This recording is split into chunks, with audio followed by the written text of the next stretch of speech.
Hello, people. Welcome back to Hot Tub Beer Review. Today we have a fun one for you. We're going to go visit our friends over at Key City Brewing out of Vicksburg, Mississippi, and have their Speakeasy with black currant.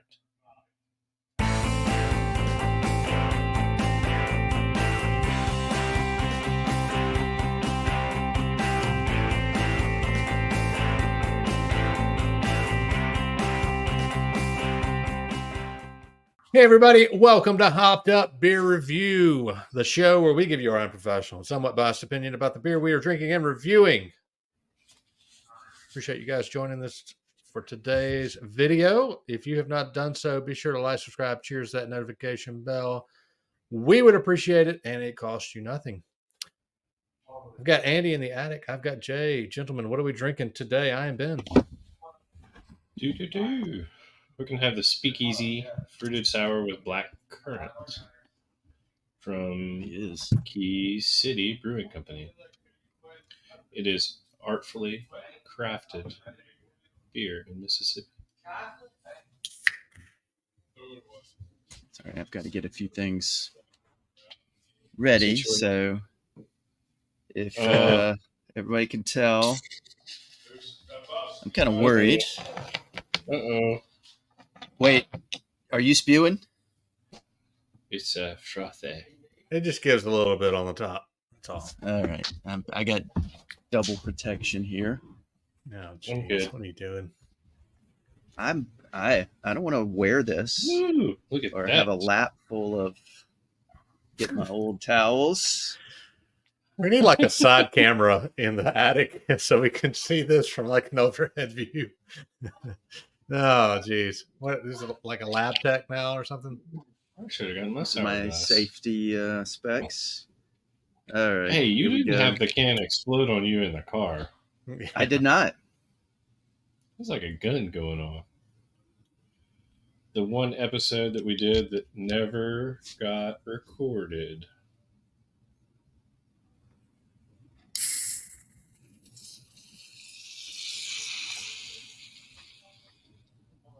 There we go. See, that was such like anticlimactic. Yeah. I don't know. Mine is. I don't know. It's all foaming. It's very, very carbonated. Yes, very foamy. Woo! Somebody's ready to party.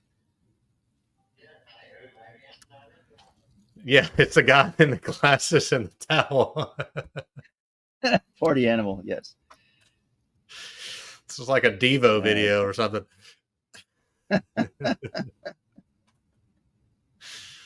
feel like we're like should be in some sort of chemistry experiment or maybe shooting fireworks. I have no idea. It's essentially brewing. Okay, come on. I mean, we would like to drink before. It's okay. It's giving mine time for the foam to settle somewhat. Oh my gosh. It won't even crack. Use your finger. Don't cut yourself. Yes, please. We don't have it broke.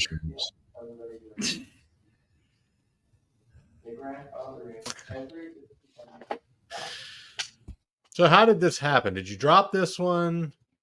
No. It was in where the box where we have all our show beer ready to go. And I was rearranging. You let it heat up. And then when I was moving around, and when I picked this one up, I was like, and it wasn't like that like a week ago. And yesterday, we got to move this guy up. We were going to wait to do another one from Key City before this. Yeah, you don't see too many sours do this. Your love of black currant. It's getting warm. All right. Well, fan, if you're still watching, we appreciate your patience. You bailed on us. Yeah. Cheers, mates. Cheers, mates. Cheers, mates. Yeah.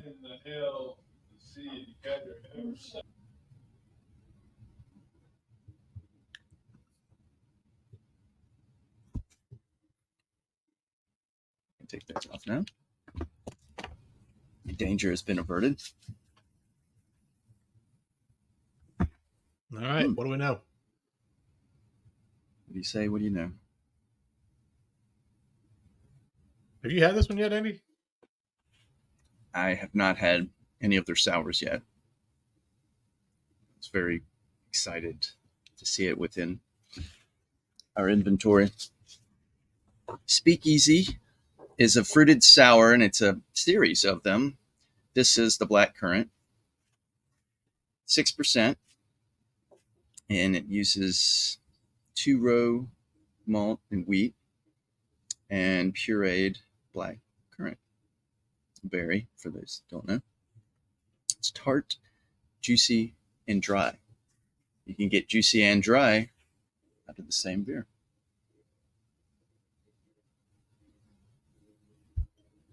Yes. Well, for those who may be watching who aren't sure what the name Speakeasy refers to, it's an illicit establishment that sold alcohol. I knew that. I learned this about it. You know what another name for a speakeasy was used back in the day, especially around Prohibition? A blind pig. So, which is kind of cool because here in Oxford we got that little bar. It's it's cool downstairs bar and they serve great sandwiches called the Blind Pig. Well, I'll get to that. I just thought that was pretty cool. So nowadays a speakeasy is just most places selling alcohol. It's just a retro style bar made to replicate the old speakeasies. So they were most prominent from 1920 to 1933 in the United States. But it originated, the term originated in 1823, and it was known in Britain as a speak softly shop. And there, in the British slang dictionary, it was known also as a smuggler's house. So speak softly shop is also known as a smuggler's house.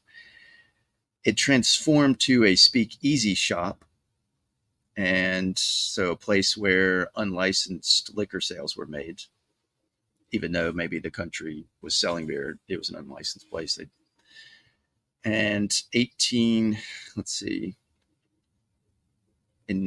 Speakeasy came into use around 1837 in the Sydney, down in Australia, the Sydney Herald article as a sly grog shop. They referred to a speakeasy as a sly grog shop. They shortened it to speakeasy, and just to explain it. And it was used in 1844 in a British naval memoir. So 1880s in the United States, the first one that was known was in Pittsburgh. And it was a saloon that sold without a license. This is where Blind Pig comes from. Some charged a fee to enter the establishment to see an animal. Hey, come see this blind pig. And they threw in a gin cocktail, as gratuitously. I thought that was pretty neat. So speakeasy just, meant speak quietly about the place in public so that we don't catch attention like the fuzz. Yeah, so there are still, like you said, there's it's kind of the cool thing now to have a speakeasy. When I lived in New York, there were actually some speakeasies, and basically what you'd find is you looked at the place from the outside and it would look like a functioning store or a bagel shop or something to that effect. But you went there later at night and you opened up the, a certain door or something, and you were opening into this bar, or like the telephone closet, the telephone booth opened into a bar if you walk through it, kind of thing. So there were several of those in the city, and they even have tours, or they did, where you can do a speakeasy tour, and somebody, I guess, will take you around town to these various speakeasy.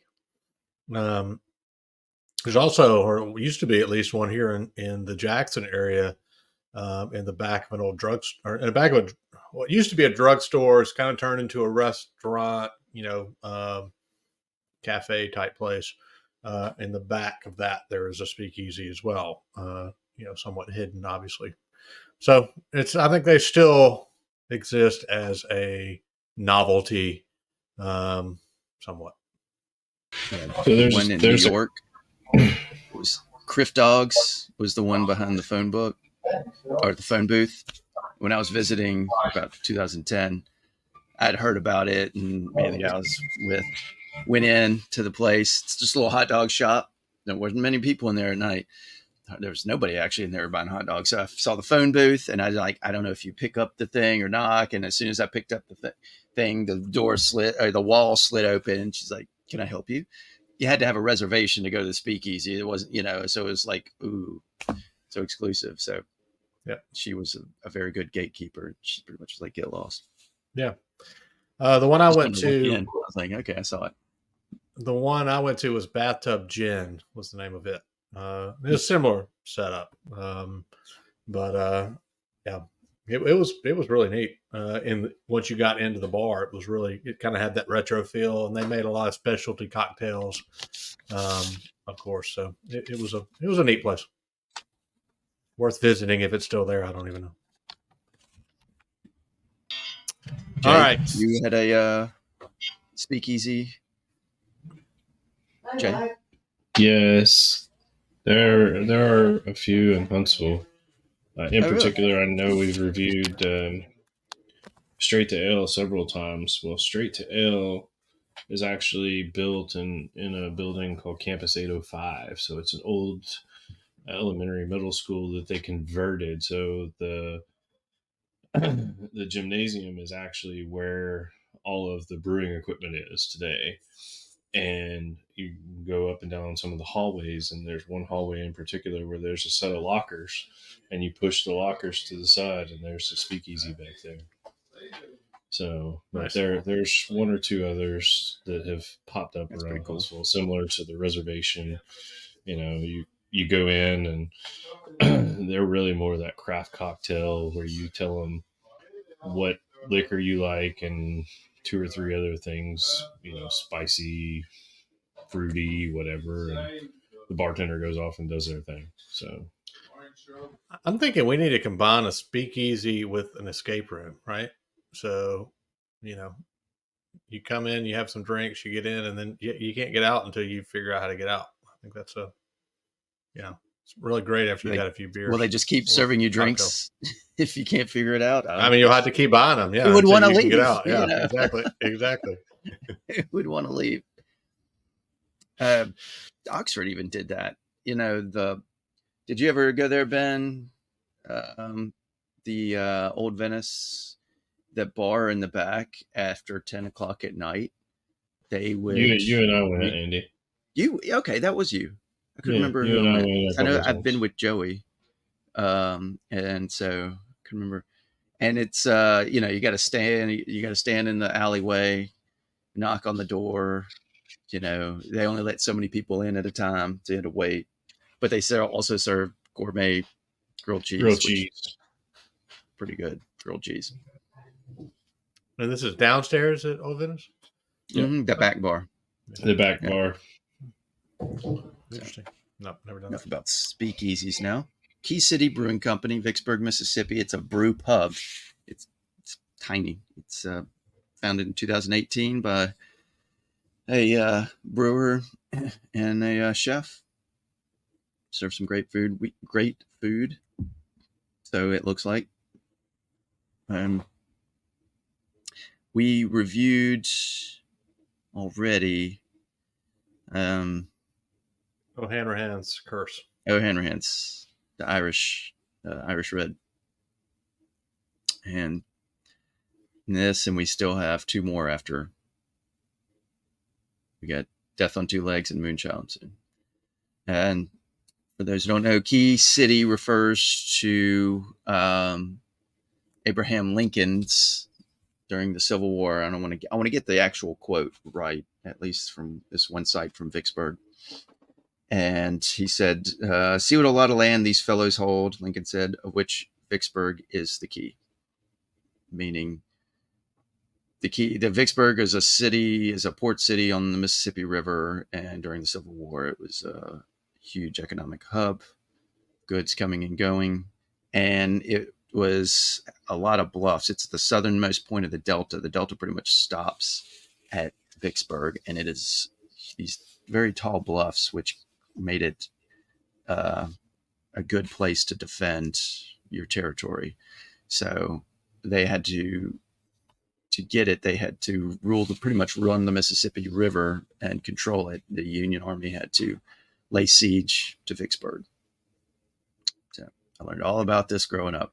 And there's a very large Civil War cemetery and national park there. It's a military national park. Yeah. So really neat place. Vicksburg National Military Park. I essentially grew up there because after school, a lot of times my dad volunteered there and would meet these Boy Scout troops that would come in. They would tour the park or they would camp and hike different trails. And to help out with the park, he was big into that history. He would give them brochures and sell them badges and pins for completing certain trails. So I know I'd be there like an hour here, an hour there after school. There's a lot of cannons to climb. So monuments and cannons. So yeah. And one of your former roommates actually participated in some of the reenactments there as well. Fellow Vicksburg native. Oh yes, that's right. The actor. Yes. Yes. Exactly. All right. I've had this one multiple times. So with that smug look on your face. So Jay, what do you think? Yep. I knew it was coming. Throw it at me. You're so predictable. Yes. The description you had for this, Andy, is spot on. It is tart. It is juicy. It is dry. It is what you would fully expect of a sour, in my opinion. It's so tart. I don't know that I could sit here and have more than one of these in a sitting, just because of that.